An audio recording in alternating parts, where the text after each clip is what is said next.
Hello दोस्तों, आप सभी का मेरे YouTube चैनल पर स्वागत है। अगर अभी तक आप हमारे चैनल को सब्सक्राइब नहीं किए हैं तो सब्सक्राइब कर लें ताकि अपकमिंग वीडियो की नोटिफिकेशन आपको मिलती रहे। इस चैनल के माध्यम से बिहार विशेष सर्वेक्षण जो भूमि का चल रहा है उसे जो भी अपडेट निकल के आ रहा है आप लोगों को रूबरू कराया जा रहा है। आगे भी जो भी अपडेट आएगा आप लोगों को समय पर रूबरू कराया जाएगा। आज की वीडियो में मुजफ्फरपुर के DM के द्वारा मुख्य जो क्वेश्चन है सर्वे के उस पर अपडेट दिया गया है। आइए उसे हम लोग इस वीडियो के माध्यम से देखते हैं। इंटरव्यू के बाद काफी रैयत और पर्चाधारी भूमि मालिकों की सवाल आए। उन सवालों में से 10 महत्वपूर्ण सवाल लेकर के इस वक्त मैं और जानना चाहेंगे कि आखिर उस समस्या का समाधान कैसे होगा। सबसे पहले खाता खतिहान। अहम सवाल है कि खतिहान में जो जमीन है वो किसी पूर्वज से वंशज से हमने लिया या जब जमीन मालिक ने लिया तो इस समय जब सर्वे होगा तो पूर्वज मतलब उसके वंशज से लिए हैं। एक बड़ी समस्या है कि वंशज से लिखाए हुए जमीन का दस्तावेज और केवाला में क्या करना होगा। देखिए, इसको बहुत साधारण शब्दों में समझना है, मतलब इसको ज़्यादा हम कॉम्प्लिकेट नहीं करेंगे। इसमें मूल रूप से 2 चीज़ें देखी जाएंगी, अन्य बातें भी हैं लेकिन उनको हम लोग अभी उस पर डिस्कस नहीं करेंगे। साधारण रूप से 2 बात समझनी है कि आपने अगर कोई ज़मीन खरीदी है या आपकी पुश्तैनी ज़मीन है तो निश्चित रूप से आपका पोजीशन होगा, आपका दखल कब्जा, हाँ, दस्तावेज आपके पास होगा। चाहे किसी ने आपको गिफ्ट किया होगा, आपने खरीदा होगा, या आपके बाप दादा की संपत्ति है तो वंशावली भी ऐसा नहीं है कि उसको किसी कोर्ट से जाके बनाना, मतलब भूमि स्वामित्व का प्रमाण पत्र और उसके पोजीशन, यह बहुत महत्वपूर्ण। देखिए, फिर भूमि स्वामित्व प्रमाण पत्र वो एक अलग कॉन्सेप्ट है। दस्तावेज सपोर्टिंग कोई भी डॉक्यूमेंट्स आपने केवाला लिया है, किसी भी तरह का आपके पास डीड है, गिफ्ट डीड है, सेल डीड है, और खतियानी रैयत के वंशज से आपने खरीदा है, या खतियानी रैयत के आप खुद वंशज हैं और आपने म्यूटेशन अभी तक आपने नहीं कराया था। जब सर्वे सेटलमेंट की हमारी टीम जाएगी तो वहाँ पोजीशन आपका डिक्लेयर हो जाएगा कि आपका दखल कब्जा है और आपके पास कागजात है। उसके आधार पर आपके डॉक्यूमेंट्स को देखते हुए जो हम अपडेट किया जाए। बशर्ते आपत्ति उस पर कोई नहीं। आपत्ति ग्राम सभा होगी, प्रपत्र 6 में जो है वो उसकी कॉपी दी जाएगी और सारा प्रोसेस ऑनलाइन हो रहा है। चाहे किसी भी तरह का कोई भी स्टेज सर्वे सेटलमेंट का चल रहा हो, किसी भी लेवल पर आप ऑनलाइन जो है उस प्रक्रिया को देख सकते हैं। बिहार सर्वे ट्रैकर, अभी सर्वे सेटलमेंट की शुरुआत ही हुई है। जब इसमें काम आगे बढ़ेगा तो आप उस ऐप के माध्यम से भी आप जो है सारी जानकारी प्राप्त कर सकते हैं। अपने गांव में सर्वे सेटलमेंट का जो काम हो रहा है उसके स्टेज के बारे में सूचनाएं प्राप्त कर सकते हैं। और हम लोगों ने मुजफ्फरपुर जिला के लिए एक नंबर भी जारी किया है, उस पर भी आप किसी तरह की सर्वे सेटलमेंट से संबंधित सूचनाएं या कोई शंका है तो आप उसका निराकरण जो है। दूसरा अहम सवाल है सर जो लोगों के बीच में है, किसी कारणवश खतिहान नहीं है और दस्तावेज यदि नहीं है, वो भूमि के मालिक हैं, उनको खाता और खेसरा पता है, स्पॉट पर पोजीशन है, तो ऐसे लोग खतिहान के लिए दौड़ रहे हैं, लिखागार में भीड़ है, ब्लॉक में जा रहे हैं, तो वैसे लोग को क्या करें? क्योंकि खतिहान का तो जो टीम जाएगी उसके पास भी रहेगा और इसमें घबराने की कोई आवश्यकता नहीं है। 95% के आसपास, 90% से ज़्यादा जमाबंदी डिजिटाइज हो गई है। उसको आप ऑनलाइन चेक कर लीजिए खाता खेसरा से उस मौजा में कि जमाबंदी किसके नाम पर है। अगर जमाबंदी में किसी तरह की कोई गड़बड़ी है, नाम में कोई त्रुटि है, खाता खेसरा में या रकबा में कोई अंतर है, तो परिमार्जन प्लस पोर्टल अभी नया आया है, इसी महीने में वो लॉन्च हुआ है। इससे पहले परिमार्जन का जो है एक अलग पोर्टल था, उसमें अतिरिक्त सुविधाएं दी गई हैं और मैक्सिमम अधिकार जो है वो अंचल अधिकारियों को दिया गया है, जो आपके दस्तावेज के आधार पर उसमें जो भी त्रुटि हुई होगी उसका वो निराकरण कर देंगे। तो मतलब एक चीज हम क्लियर करना चाहते हैं, यदि दस्तावेज और खतियान नहीं है, बाढ़ में और आग लगी में कई बातें सामने आई, तो ऐसे में घबराए नहीं, जो टीम जाएगी उसके पास भी रहेगा, आप खाता खेसरा और अपना वंशावली। बिल्कुल, जो डिजिटाइज जो भी डॉक्यूमेंट्स को डिजिटाइज किया गया है, अंचल के पास रिकॉर्ड उपलब्ध है। बंदोबस्त पदाधिकारी एवं उनके जो कर्मी हैं, चाहे वो अमीन हो, कानूनगो हो, सहायक बंदोबस्त पदाधिकारी हो, सबके पास जो है भूमि से संबंधित जिस भी गांव में वो काम कर रहे होंगे दस्तावेज उपलब्ध होंगे। और मैंने शुरुआत में भी आपको बताया कि भूमि पर आपका पोजीशन होगा। हम लोग जो है खतियान के माध्यम से जो तेरीज लेखन और आगे का जो काम होता है वो सब हम लोग कर रहे हैं। और आपके पास कोई ना कोई दस्तावेज होगा, वंशावली आपने पंचायत के माध्यम से स्व घोषणा करके बनाया होगा और ऑनलाइन भी आप जो है सूचनाएं डिक्लेयर कर सकते हैं। तो इन सब चीज़ों को देख। तीसरा अहम सवाल है सर कि ऑनलाइन डिजिटलाइजेशन जो आप बात कर रहे हैं, ऑनलाइन किया गया, तो ऑनलाइन में कुछ गड़बड़ियाँ हैं। तो लोगों का कहना है कि जिस तरीके से सरकार ने ऑनलाइन कर्मचारी राजस्व कर्मी से पूछ के कर दिया, तो जैसे टीम जा रही सर्वे टीम, उसी तरह से ऑनलाइन टीम जाए, परिमार्जन पोर्टल ऐप्स वाले जाएं जो कम पढ़े लिखे लोग हैं या कम एक्सपर्ट हैं, उन लोगों के पास चाह रहे हैं कि पंचायत में ऐसी सुविधा मिले और उस समस्या का समाधान, क्योंकि जो ऑनलाइन में गड़बड़ी है उसको लेके लोग परेशान हैं। देखिए, गड़बड़ी कुछ परसेंटेज हो सकती है। जैसे इस जिले में आप देखिएगा तो 30 लाख के आसपास जमाबंदी है, उससे ज़्यादा ही होगा। तो ऐसा नहीं है कि 60% जमाबंदियों में कोई गड़बड़ी है। जमाबंदी 5-10%। कुछ चीज में गड़बड़ी, जैसे पिता का नाम में गड़बड़ी है, किसी का खाता में गड़बड़ी, पूरी की तरह से गड़बड़ नहीं, कुछ ना कुछ टेक्निकल, चूंकि उस समय एक्सपर्ट नहीं थे वो लोग, टेंडर वाले थे, तो इसलिए, और टारगेट बेस्ड था, तो उसमें कुछ समस्या है ग्राउंड पर। तो परिमार्जन प्लस पोर्टल पर अप्लाई कर दीजिए और आप जो सही डॉक्यूमेंट है वो लगा दीजिए, हम लोग उसमें सुधार करवा देंगे। अच्छा, उस समय जो टीम जाएगी तो क्या कुछ उस समय भी ऐसा होगा? उस देखिए, अब ह्यूमन एरर तो कहीं पॉसिबल है।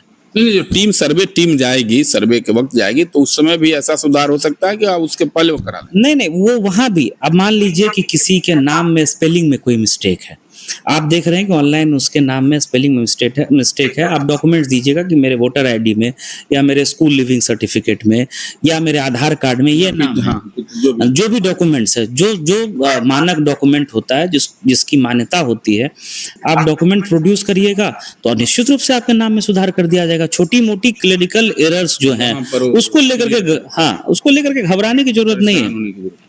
चौथा आम सवाल है सर कि दस्तावेज, मतलब दाखिल खारिज और खतिहान, इसको लेके लोग परेशान हैं, और इसको लेके तो दाखिल खारिज का जो रसीद है और खतिहान है, इसकी अनिवार्यता एकदम पूर्ण रूप से है, या टीम जाएगी तो उसके पास भी खतिहान रहेगा?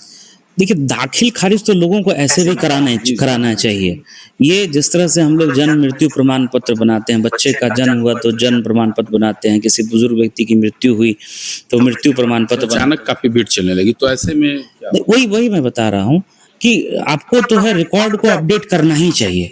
और भूमि इतना महत्वपूर्ण और सबके जीवन से जुड़ा हुआ एक विषय होता है, तो उसमें अगर मान लीजिए कि आपने कोई जमीन खरीदी या आप में आपसी बंटवारा हुआ, भाइयों में या परिवार के सदस्यों में, भाई बहनों ने डिसाइड किया कि हम लोग बंटवारा करके अपने अपने नाम से इसको अपडेट करा लें, तो निश्चित रूप से इसको जो है ऑनलाइन अप्लाई करके सबको म्यूटेशन करा लेना चाहिए। लेकिन मैं ये स्पष्ट करना चाहूँगा कि सर्वे सेटलमेंट के दौरान आपने म्यूटेशन नहीं भी कराया है तो घबराने की जरूरत नहीं है। आप वहां पे वंशावली प्रस्तुत करेंगे, सभी की सहमति होगी कि किसका कितना अंश है, और आपका पोजीशन वहां पर दिखेगा, ग्राम सभा में उस पर चर्चा होगी, और उसके आधार पर जो है फॉर्म 6 में जो है सारी सूचनाएं भर करके, और जो है आपको भी एक कॉपी हस्तगत कराया जाएगा, वो ऑनलाइन भी दिखेगा, और उसके आगे के जो स्टेजेस हैं उसको कंप्लीट कराते हुए फिर जो है नया खतियान का निर्माण कर लिया जाएगा। तो एक चीज और बताएं, जो पुश्तैनी जमीन है उसमें पोजीशन लोग अपना मौखिक बंटवारा पोजीशन ले लिए हुए हैं, पोजीशन भी है, किसी को कोई आपत्ति भी नहीं है, लेकिन जो शेड्यूल बंटवारा एक होना चाहिए, उस शेड्यूल बंटवारा का कोई प्रमाण पत्र नहीं, लेकिन पोजीशन है, ना किसी को आपत्ति है, तो उसमें कैसे चलेगा सर्वे होगा? तो उसमें खतियानी रैयत के वंशज हैं, वो सब लोग वंशावली बनाएंगे कि इनका इतना इतना हिस्सा बनता है, सबकी आपस में सहमति होगी। पोजीशन सेल्फ डिक्लेरेशन में कोई दे सकता है कि नहीं कि अमुक व्यक्ति का वंशावली मेरा शेयर इतना हो, मैं शपथ देता हूँ, तो इस पर कुछ होगा? सेल्फ डिक्लेरेशन इसको बोलते ही है स्वयं घोषणा। जैसे मान लीजिए 5 आदमी है, 4 आदमी इच्छुक है कि हम नहीं कर, लेकिन एक व्यक्ति भी चाहे कि मैं अपना कराऊं सिर्फ अपने, तो ग्राम सभा में चर्चा कर उसको क्लियर किया जा सकता है। देखिए, मैंने शायद पहले भी आपको बताया होगा कि जनरल चीज़ों को जनरलाइज नहीं करना है। कुछ अगर स्पेसिफिक मामला होगा, किसी की कोई आपत्ति होगी, आपत्ति का कोई आधार होगा, किसी न्यायालय में वाद चल रहा होगा, या उस व्यक्ति के पास कोई सपोर्टिंग किसी और टाइप का डॉक्यूमेंट होगा, तो उसमें लेवल बना हुआ है, कानून को कुछ मसलों का निराकरण करेंगे सभी पक्षों को सुन करके। पर्चाधारी की बड़ी बेचैनी है, क्योंकि जमीन खतिहान और उनके जमींदारों के नाम पर है, तो ऐसे में पर्चा उनके पास है, तो वो कैसे उनका सर्वे? नहीं, जिनको वैध पर्चा है, जैसा मैंने आपको पहले भी बताया कि कोई भी लैंड से रिलेटेड डॉक्यूमेंट है, वो एक वैलिड पर्चा अगर किसी के पास है तो निश्चित रूप से उनके नाम से जो है खाता खुलेगा और जमीन जो है उनके नाम से की जाएगी और उसको ऑनलाइन जो है अपडेट किया जाएगा। घबराने की जरूरत नहीं, पर्चा सही रहना चाहिए। बस जब वही आपके पास जो पर्चा है उसको आप ऑनलाइन सेल्फ डिक्लेयर कर दीजिए, या हमारा जो कैंप ऑफिस जो अभी खुल रहा है जिसमें कैंप काम अभी शुरू होगा, वहां आप दे करके रिसीव करा लीजिए। सबसे अच्छा है ऑनलाइन, आप खुद अपने मोबाइल से कर लीजिए, कंप्यूटर से कर लीजिए। ऑनलाइन करा लें तो फिजिकली जाने की जरूरत नहीं है, कोई तो जरूरत ऐसा जो भ्रम है लोगों में कि फोटो खिंचाना है, चौहद्दी बताना है, टोटल चीज जाके स्पॉट पर करना है, रहना होगा स्पॉट। नहीं नहीं नहीं, ये मतलब ऐसा नहीं, ऐसा कहीं आपत्ति हो तो फिर उसका वेरिफिकेशन आपत्ति हो, किया जाए। बिल्कुल आपत्ति हो तो आप निश्चित रूप से या तो बंदोबस्त कार्यालय में, या जो अमीन कानूनगो गए हैं गांव में वहां पर, या आप जो है ऑनलाइन भी आपत्ति दे सकते हैं। तो आपत्ति दीजिए, आपको नोटिस किया जाएगा, आप उपस्थित होइए, आप खुद या अपने अधिवक्ता के माध्यम से या आप जिसके माध्यम से अपना पक्ष रखवाना चाह रहे हैं, आप उपस्थित होइए, अपने सारे कागजात दिखाइए, और उसके आधार पर जो सक्षम प्राधिकार है, कुछ मामले कानूनगो के लेवल पर सेटल हो जाएंगे, कुछ मामले सहायक बंदोबस्त पदाधिकारी, जैसे कोई सरकारी जमीन है जो खतियान में आज भी गैर मजरूआ या सरकारी जमीन दिख रही है, उस पर कोई व्यक्ति कोई कागज लेके आ रहा है, दावा कर रहा है, तो वो कानूनगो के लेवल पे नहीं होगा। वो जो हमारे सहायक बंदोबस्त पदाधिकारी हैं वो उसमें डिसीजन लेंगे, जो एक लेवल ऊपर है। तो एक चीज और क्लियर कर, जैसे संस्थागत जो जमीन है, कई एक संस्था जिसके पास काफी जमीन है, आज के डेट में वो पोजीशन कागज तो उनके पास है, पोजीशन नहीं है, या स्थिर संस्था है, तो वैसे संस्थाओं की जमीन का क्या? देखिए, फिर मैं रिपीट करूंगा कि जनरल चीज़ों को जनरलाइज नहीं करना है, केस टू केस बेसिस पे जो सक्षम प्राधिकार है, सक्षम पदाधिकारी है, कुछ चीज़ें कानूनगो के लेवल पे होंगी, कुछ सहायक बंदोबस्त पदाधिकारी, कुछ जो है मामलों का निराकरण बंदोबस्त पदाधिकारी के स्तर पर होगा। तो उसमें केस टू केस बेसिस पर देखा जाएगा कि ये मामला क्या है, इसमें पेपर क्या कहता है, ग्राउंड पर क्या स्थिति है, और उसके आधार पर जो वो पदाधिकारी हैं वो निर्णय लेंगे, और उससे अगर असंतुष्ट होंगे तो उसके बाद ऊपर का फोरम है, वहां भी अपनी बात रखी जा सकती है। अच्छा, एक अंतिम सवाल, आपने काफी अहम जानकारी दी, जिससे लोगों को लाभ होगा। किसी चीज के लिए पैनिक नहीं हो, लेकिन फर्स्ट स्टेज में क्या होगा, और धीरे धीरे फॉर्म 6 प्रपत्र 6 जो है, प्रपत्र 6 मतलब कि आपके जमीन की सार्वजनिक किया गया है, आप अपना देख सकते हैं ऑनलाइन, या आपको पर्चा दिया जाएगा। तो स्टार्टिंग पीरियड में क्या है, और 6 अभी देखिए, खतियान से जो हम लोग तेरीज लेखन वगैरह का जो काम होता है, जो खतियान में अभी जो रैयत है उनके आधार, उसके आधार पर उसकी एंट्री चल रही है। उसके बाद जो है गांव का सीमाना का निर्धारण होगा, एजेंसी से भी लोग आएंगे, एटीएस मशीन के माध्यम से जो है एक एक लैंड पार्सल का मैप तैयार किया जाएगा, और फिर जो है याददाश्त पंजी वगैरह बनती है कि पुराना खाता खेसरा कौन सा था, नया क्या दिया जाएगा।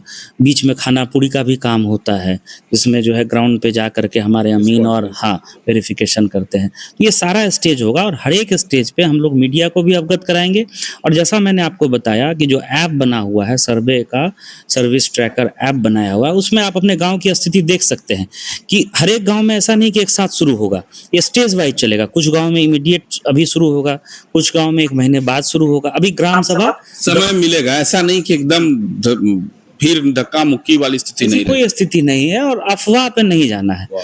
जो नंबर हम लोगों ने जारी किया है, आप उस नंबर पे कॉल करिए, आपको जो है सही सूचना वो दी जाएगी। और एक चीज और चाह रहे हैं अपने दर्शकों को आपके माध्यम से क्लियर करना, कि जिससे खाता खतियान के लिए जो बेचैनी बढ़ी हुई है, तो उसका डिजिटलाइजेशन किया गया, उसको आप देख सकते हैं ऑनलाइन। देखिए, आप अगर खुद मान लीजिए आपको मोबाइल चलाना नहीं आता है, कंप्यूटर पे बहुत लोग ऐसे हैं कि जिनको नई टेक्नोलॉजी में उतने फ्रेंडली नहीं है, तो घर के कोई आपके कम उम्र के आपका पोता हो सकता है। वेरीफाइड पेपर कॉपी वाली जो चर्चा, इसके लेके लोग काफी भीड़ रही प्रत्येक जिला। देखिए, वो डिजिटली साइंड है, आपको ऑनलाइन दिख रहा है, उसमें कोई छेड़छाड़ कोई नहीं कर सकता है। जो वहाँ वैलिड है, डिजिटलाइजेशन जो कॉपी निकाली जाएगी वो वैलिड है, इसलिए कार्यालय में भीड़ लगाने की जरूरत नहीं। पहले जाति आवासीय आय प्रमाण पत्र बनता था तो सीओ का हस्ताक्षर होता था, आज नहीं रहता। आज जो है वो डिजिटल सिग्नेचर के आधार पे, और पूरे भारतवर्ष में उसकी मान्यता है। उस पर QR स्कैन का जो है कोड लगा रहता है, डिजिटल सिग्नेचर रहता है। उसी तरह से आपके लैंड रिकॉर्ड्स की है, और लैंड रिकॉर्ड्स जो की क्या एंट्री हुई है, क्या उसमें नाम दर्ज है, क्या उसमें नंबर दर्ज है, वो आप कहीं भी बैठ करके देख सकते हैं। धन्यवाद। तो मुजफ्फरपुर जिला पदाधिकारी सुब्रत सेन हमारे साथ थे, जिन्होंने भूमि संरक्षण को लेकर के तमाम जो सवाल थे जनता को, उसका स्पष्ट जवाब दिया है। और जिस तरीके से खाता खतियान के लिए भीड़ लगाई जाए, लोग परेशान है। आप लोगों ने अभी देखा, मुजफ्फरपुर के डीएम ने विभिन्न मुद्दों पे अपनी बातें रखी, जिससे मेरे को लग रहा है कि सारी डाउट आप लोगों का क्लियर हो गया होगा सर्वे संबंधित। अन्य कोई भी डाउट है तो आप कमेंट बॉक्स में डालें, उसकी जानकारी आप लोगों को दी जाएगी अगले वीडियो में। चैनल पर बने रहने के लिए धन्यवाद। और अभी तक आप हमारे चैनल को सब्सक्राइब नहीं किए हैं तो सब्सक्राइब कर लें, ताकि अपकमिंग वीडियो की डिटेल आपको समय से मिलता रहे। पुनः धन्यवाद।